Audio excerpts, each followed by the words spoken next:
19e siècle. Nous sommes au Congo belge, actuellement République démocratique du Congo, plus précisément dans la région des Babali.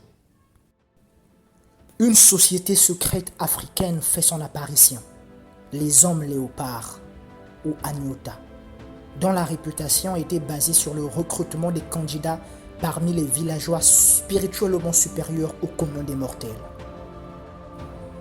Pour être membre de cette société secrète, les jeunes recrues passaient par un examen préliminaire, d'où la cérémonie du Mambela.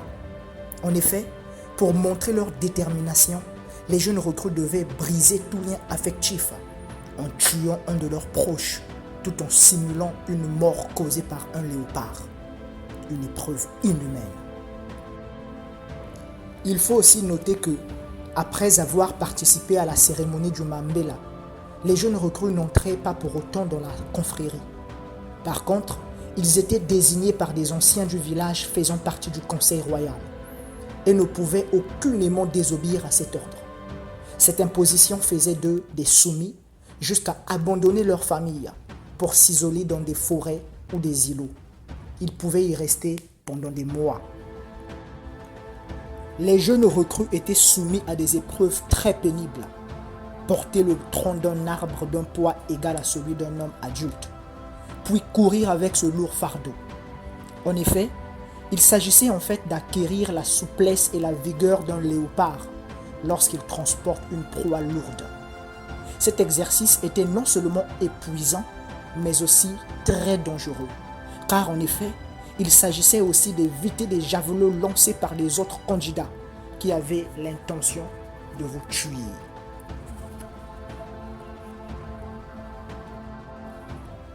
À cette époque, les conditions de participation à ces épreuves stipulaient qu'une fois réussies, les jeunes recrues pouvaient ainsi bénéficier de l'apprentissage et de l'initiation à imiter parfaitement les gestes et les cris des félins, ainsi que de se servir de leurs armes.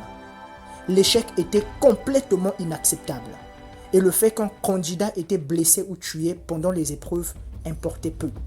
Cela prouvait tout simplement qu'il n'était pas digne de devenir un homme léopard.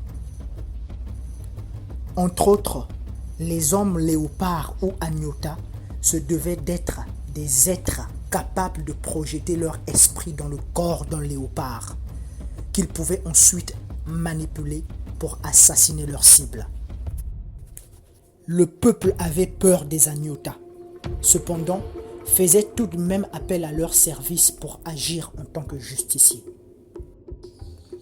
Tant d'autres conflits entre clans dans le village furent résolus par les hommes léopards, notamment en supprimant le chef d'un des clans. Tout cela toujours commandité sous la gouvernance du conseil royal. À l'ère de la colonisation, vers les années 1919, l'administration coloniale soupçonna les hommes léopards d'être responsables de nombreuses victimes, entre autres de la mort des chefs de village hostiles à la tradition, à l'indépendance et collaborant avec les colons. Dès 1921, des rapports de police avaient été rédigés sur des meurtres mystérieux perpétrés par des hommes léopards. Après plusieurs mois d'enquête, des suspects furent arrêtés et pendus devant la place publique. De 1933 à 1934, l'administration coloniale du Congo belge enquêta sur une série impressionnante de morts suspectes. Les cadavres, du moins ceux que l'on retrouvait, car il y avait aussi beaucoup de disparitions, présentaient tous de profondes blessures à la gorge et sur le reste du corps. C'était encore là rien d'autre qu'une énième œuvre des impitoyables hommes léopards.